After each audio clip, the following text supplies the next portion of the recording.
Super shop থেকে কলা এবং ডিম কিনেছিলেন এক তরুণী, কিন্তু ক্যাশ কাউন্টারের সামনে এসে অদ্ভুত কাণ্ড করে বসেন তিনি।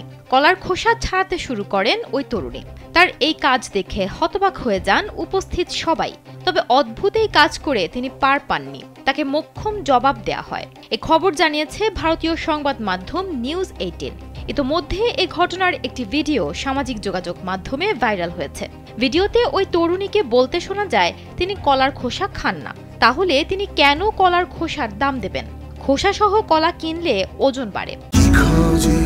সেনসেশন ক্লাসিক স্ট্রবেরি ও কফি ভ্যারিয়েন্টে বেশি ওজন হলে বেশি দাম দিতে হয়, তাই অপ্রয়োজনীয় জিনিসের জন্য খরচ করতে রাজি নন তিনি। তরুণীর কাণ্ড দেখে ক্যাশ কাউন্টারে থাকা লোকজন ক্ষেপে যান।